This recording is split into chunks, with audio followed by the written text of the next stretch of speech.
হঠাৎ করে দেখেন এই পথ আগলে বিশাল কালো কুচকুচ একটা মহিষ দাঁড়িয়ে আছে এবং স্বাভাবিক যে মহিষের উচ্চতা থাকে তার থেকেও প্রায় দ্বিগুণ উচ্চতার।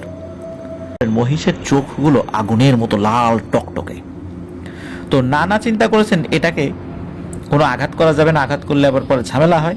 মাঠের মধ্যে নেমে মানে রাস্তা থেকে মাঠে নেমে কিছুটা পথ হেঁটে আবার রাস্তায় উঠেছেন, দেখেন যে আবার ওই পথের উপরে সেটা বসে আছে, ওটা সরে না। এইভাবে অনেকক্ষণ ধরে নানাকে বিরক্ত করছে। তখন নানা উনি ওনার মেজাজটা হারিয়ে ফেলেন। Booth FM. The night comes alive. বিশ্বাস করা না করাটা আপনার ব্যাপার।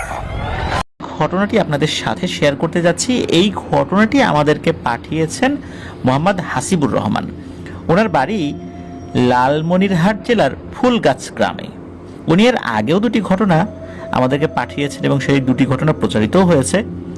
তো উনি যে ঘটনাটি আমাদেরকে এই এপিসোডের জন্য পাঠিয়েছেন বা এই এপিসোডের জন্য যে ঘটনাটি আমরা সিলেক্ট করেছি, এই ঘটনাটি ঘটেছিল 2009 সালে ওনার নানা শ্বশুরের সাথে।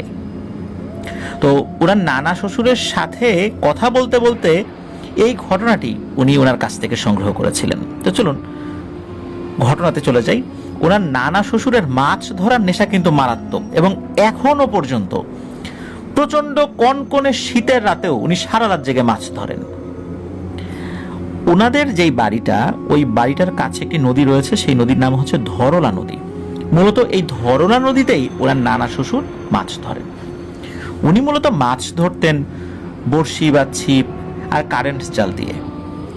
ট্যাটা বা এই টাইপের জিনিস ওনার সাথে খুব একটা থাকতো না। তো এই নানা শ্বশুর যেদিন যেখানে মাছ ধরার জন্য জাল বড়শি পাতেন, তো ওইটার পাশেই ছিল একটি শ্মশান। যদিও বা উনি সেটা জানতেন, কিন্তু জানার পরে ওনার তেমন ভয় ডর ছিল না, কারণ উনি ছোটবেলা থেকেই এইভাবে মাছ ধরতে ধরতে খুবই অভ্যস্ত হয়ে গেছেন। আর টুকটাক ভয়ের ঘটনা যে ঘটে মাছ ধরার সময়, এটাও কিন্তু উনি জানেন। তো উনি ওই রাত্রে জাল পেতেছেন। সাধারণত জাল যদি উনি পাততেন তখন ওখানেই থাকতেন বা আশেপাশে সারা রাত থাকতেন। যদি দেখতেন যে মাছ অনেক পাওয়া গেছে, ওনার কাঙ্ক্ষিত যে পরিমাণ, ওই পরিমাণে মাছ উনি পেয়েছেন, তখন আর সারা রাত থাকতেন না, উনি বাড়িতে চলে আসতেন, ঘুমাতেন। তো উনি ওই শ্মশানের ওখানে তো জাল পেতেছেন, ওখানে একটা উঁচু ঢিবি আছে আর কি, ওইটাই শ্মশান। তো ওখানে উনি বসেছিলেন, চিন্তা করেছেন যে কিছুক্ষণ বিশ্রাম করি, ঘন্টাখানেক পর আবার ওই জাল এবং বড়শিগুলো চেক করব। তো উনি বসে থাকতে থাকতে ঘুমিয়ে পড়েছেন। তো হঠাৎ করে আর ঘুম ভেঙে যায়। তো আশেপাশে তাকিয়ে দেখেন যে বেশ চাঁদের আলো আছে। তো ওই সময় কিন্তু ভয়ানক কোনো কিছু নিয়ে আবার আশেপাশে দেখেন না, ওখানে শ্মশান হওয়ার পরেও। তো উনি কি করেছেন, ওনার ওই বড়শি যে এই জায়গাগুলোতে পেতেছেন এবং জাল, ওগুলো চেক করছেন, দেখছেন যে বেশ অনেক মাছ পড়েছে। তো উনি চিন্তা করলেন যে পরিমাণ মাছ পড়েছে তাতে আমার সারা রাত কষ্ট করার কোনো দরকার নাই, মাছগুলো নিয়ে আর এই বড়শি জাল তুলে বাড়ির দিকে চলে যাই। তো নানা সেটাই করেছেন। সব কিছু গুটিয়ে উনি বাড়ির উদ্দেশ্যে রওনা দিয়েছেন। ওই শ্মশানের ওই অংশটুকু এটিও উনি পার হচ্ছিলেন, সবকিছু স্বাভাবিক ছিল। হঠাৎ করে পেছন থেকে একটা আওয়াজ আসে, কিরে আজকে তো অনেক মাছ পাইলি, আমাকে কিছু দে, আমি খাই, আমাকে কিছু দিয়ে যাবি না? তখন এই নানা উনি চিন্তা করলেন যে এই সেরেছে, এই মাছ খেকো এই ভূতগুলো তো আমার পিছু নিয়েছে, কিন্তু এদেরকে যদি আমি আজকে মাছ দেই, এরপরে প্রতিদিন আমার পিছু লাগবে, মাছ দেয়া যাবে না। তো উনি এই কথাগুলোর কোনো উত্তরই দিচ্ছে না। উনি সোজা হাঁটা ধরেছে, ওনার বাড়ির পথ দিয়ে উনি যাচ্ছেন। তো বাড়ি থেকে বেশ তখনও একটু দূরেই আছেন, প্রায় 2 কিলোমিটার দূরে আছেন। হঠাৎ করে দেখেন এই পথ আগলে বিশাল কালো কুচকুচ একটা মহিষ দাঁড়িয়ে আছে এবং স্বাভাবিক যে মহিষের উচ্চতা থাকে তার থেকেও প্রায় দ্বিগুণ উচ্চতার। আর এমন একটা জায়গা, ওই আশেপাশে কিন্তু কোনো ঘর বাড়ি নেই, রাস্তার দুপাশে শুধু ফসলি জমি। নানা আরো খেয়াল করেন মহিষের চোখগুলো আগুনের মতো লাল টকটকে। তো নানা চিন্তা করেছেন এটাকে কোনো আঘাত করা যাবে না, আঘাত করলে আবার পরে ঝামেলা হয়, এটাকে পাশ কাটিয়ে চলে যাই। আর নানা কি করেছেন, উনি ওনার মতো মনে মনে দোয়া দুরুদ পড়ছেন আর ওই মহিষটাকে পাশ কাটিয়ে যাওয়ার চেষ্টা করছেন। কিন্তু যখনই পাশ কাটিয়ে যাওয়ার চেষ্টা করেন ওই মহিষটা বারবার পথ আগলে দাঁড়ায়। উনি মাঠের মধ্যে দিয়ে যাওয়ার চেষ্টা করেছিলেন, মাঠের মধ্যে নেমে মানে রাস্তা থেকে মাঠের নেমে কিছুটা পথ হেঁটে আবার রাস্তায় উঠেছেন, দেখেন যে আবার ওই পথের উপরে সেটা বসে আছে, ওটা সরে না। এইভাবে অনেকক্ষণ ধরে নানাকে বিরক্ত করছে। তখন নানা উনি ওনার মেজাজটা হারিয়ে ফেলেন। উনি রাগে ওনার হাতে থাকা যে বড়শির ছিপ ছিল এর মধ্যে থেকে মোটা একটা ছিপ বের করেছেন এবং সেটা দিয়ে ওই মহিষটাকে বেধড়ক পিটাতে শুরু করেছেন, মানে ইচ্ছা মতো মায়ের যাকে বলে। তো এতগুলো মার দেওয়ার পরে ওই মহিষ খুব একটা বেশি নড়ে না। এইভাবে প্রায় 15-20 মিনিট ওই মহিষটাকে পিটিয়েছেন, ওই মহিষও তাকে আক্রমণ করে না। একটা সময় উনি দেখেন যে যখনই আবারও উনি ওই ছিপটা দিয়ে আঘাত করেছেন, আঘাত দেওয়ার সাথে সাথে মনে হলো এই আঘাতটা বাতাসে গিয়ে লাগলো, তার মানে হচ্ছে সাথে সাথে ওই মহিষরূপী অবয়বটা ভ্যানিশ হয়ে যায়। তো নানা চিন্তা করেন যে এটাকে উচিত শিক্ষা দেওয়া গেছে, এরপর ভবিষ্যতে আমার আর পিছু লাগবে না।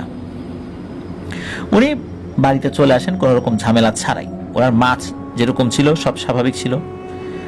তো এভাবে আরো বেশ কিছুদিন চলে যায়। উনি এর পরেও বেশ কয়েকবার মাছ ধরতে গিয়েছেন, কোথাও কোনো সমস্যা হয়নি। ওই ধরলা নদীতেই গিয়েছেন। তো একবার চিন্তা করলেন যে না, এবার আমি ওই শ্মশানের ওই দিকটাতে যাব না, মানে উনি কিন্তু এরপরে শ্মশানের ওই দিকটাতেও গিয়েছেন, কোনো সমস্যা হয়নি, একটু অন্য জায়গায় যাই। তো উনি যে কাজটা করেন যে জাল বড়শি এগুলো পেতে উনি একটু ডাঙাতে চলে আসেন, অনেকক্ষণ অপেক্ষা করেন, তারপর আবার যান। তো উনি ডাঙাতে বসে আছেন, হঠাৎ করে পানির মধ্যে কোনো কিছু শব্দ শুনতে পাচ্ছেন। তখন কি করেছেন, নানা পানির দিকে টর্চ লাইট মেরেছেন। নানা দেখতে পান যে বিশাল একটা বোয়াল মাছ। বিশাল বোয়াল বলতে ভুতুরে কোনো বোয়াল মাছ না, মানে স্বাভাবিক যে বোয়াল মাছগুলো মানুষ পায় বড় আকৃতির, ঠিক তেমনই। তখন নানা তো আর লোভ সামলাতে পারলেন না, আর ওনার কাছে তো ট্যাটা ছিল না যে ট্যাটা দিয়ে আঘাত করবেন, ওনাকে তো বসি দিয়ে সেটা ধরতে হবে। এখন ওই বোয়াল মাছ যদি বড়শির যে খাবার এটা না খায় তাহলে ধরবেন কিভাবে? উনি কিন্তু হাত দিয়ে মাছ ধরার খুব ভালো রেকর্ড গড়েছিলেন। উনি হাত দিয়ে খুব দক্ষতার সাথে মাছ ধরতে পারতেন, এই বিষয়ে ওনার একটা বেশ সুখ্যাতি ছিল এলাকায়। তো উনি চিন্তা করেছেন যে হাত দিয়ে এটাকে ধরব। উনি ওইটাকে ধরার জন্য পানিতে নেমে পড়েন, কিন্তু নামার পর ওইটাকে আর দেখেন না। কি আর করা, আবার উপরে চলে আসেন, অপেক্ষা করতে থাকেন যে দেখি বড়শিতে কতগুলো মাছ ধরা পড়ে। আর আফসোস করছিলেন যে হারে ওটাকে ধরতে পারলাম না। এইভাবে প্রায় 20-25 মিনিট চলে যায়। হঠাৎ করে উনি আবার পানিতে শব্দ শুনতে পান। উনি টর্চ লাইট মেরে দেখেন যে ওই বোয়াল মাছটা আবার এসেছে, কিন্তু তার যেই বড়শির ছিপগুলো ছিল ওটা থেকে একটু দূরে, মানে সে ওই বড়শির যেই খাবারটা ওটা খাচ্ছে না। তখন নানা চিন্তা করলেন যে এইবার একটা কাজ করব, ওই বোয়াল মাছের মাথা বরাবর টর্চ লাইটটা ধরবো যাতে করে বেশি দূরে সরে যেতে না পারে, কারণ মাছের দিকে বা মাছের চোখে যদি আলো ফেলা যায় মাছ নাকি সহজে সরে যেতে পারে না। তো উনি ওই পদ্ধতিটা অবলম্বন করেছিলেন। তো এক হাত দিয়ে উনি টর্চ লাইটটা ধরেছেন, আর এক হাত উনি ফাঁকা রেখেছেন যাতে করে মাছটা ধরতে পারে, যদিও বা এক হাতে মাছ ধরাটা অনেক কঠিন ব্যাপার। তারপরেও কিন্তু ওনার খুব ভালো দক্ষতা ছিল এই বিষয়ে। তো উনি টর্চ লাইটটা এক হাতে ধরে, মানে বাম হাতে ধরেছেন, ডান হাতটা ফাঁকা, উনি নেমে গেছেন। উনি দেখেন যে উনি যখনই মাছটার কাছে যান মাছটা 3 হাত দূরে সরে যায়, মানে একটু যেখানে গভীর পানি ওই দিকে সরে যায়। তো উনিও লোভে লোভে ওই দিকে সরে যাচ্ছেন। উনি প্রায় বুক পানি পর্যন্ত চলে আসছেন। তখন আর ওই মাছটাকে আর দেখা যায় না, স্বাভাবিকভাবে দেখা যাবেও না, বেশ গভীর পানিতে চলে আসছেন। তখন ওর মনে হয় আরে আমি এতটা পথ চলে আসছি, এই বুক পানিতে তো এরকম মাছ ধরা যায় না, বড় জোর কোমর পানি হলে ধরা যায়। তো উনি চিন্তা করেন যে এই মাছটাকে আর ধরা যাবে না, এই মাছটা অনেক চালাক, যাই আমি ডাঙাতে উঠে যাই। তো উনি যখন আস্তে আস্তে ডাঙার দিকে উঠতে থাকেন, মনে হচ্ছে ওনার পায়ের শক্তি ওইভাবে উনি পাচ্ছেন না, মানে ওনার পা আস্তে আস্তে অসাড় হয়ে যাচ্ছে। তারপরে উনি অনেক কষ্টে কোমর পানি পর্যন্ত যেই না এসেছেন, তখনই উনি ফিল করেন কোনো কিছু ওনার দুই পা খামচে ধরে আছে। মনে হচ্ছে সেই জিনিসটারও মানুষের মতো 5টা আঙ্গুল রয়েছে দুই হাতে। তো উনি তো বুঝতে পেরেছেন যে সর্বনাশ, আমি তো বিশাল এক বিপদে পড়ে গেছি। এতদিন তো বিপদ হয় নাই, আজকে তো বড় ধরনের বিপদে পড়ে গেছি। উনি তো কোনো মতে ছুটে আসার জন্য অনেক চেষ্টা করছেন, কিন্তু পারছেন না। কোমর পানিতে আসার কারণে ওনার শরীরের শক্তিটা কিছুটা হলেও বেশি ছিল। উনি চেষ্টা করছেন, এদিকে এক হাতে টর্চ লাইট। তো উনি পানির দিকে মেরেছেন যে কোন জিনিসটা আমাকে টেনে ধরে। যেহেতু ওই জায়গাটা উনি মানে নড়াচড়া করেছেন, পানি কিছুটা ঘোলা হয়ে গেছে, ওই ঘোলা পানি হওয়ার কারণে তেমন একটা কিছু দেখতে পান নাই। তবে উনি ওনার সর্বোচ্চ শক্তি দিয়ে চেষ্টা করেছেন, এটা জোরে জোরে দোয়া দুরুদ পড়ছেন, কিন্তু মনে হচ্ছে যে ওই জিনিসটা আস্তে আস্তে গভীর পানির দিকে ওনাকে নিয়ে যাওয়ার চেষ্টা করছে। তো উনিও অনেক চেষ্টা করছিলেন।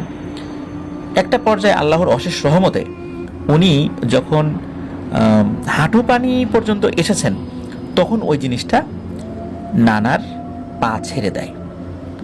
তখন উনি দ্রুত ডাঙায় উঠে পড়েন।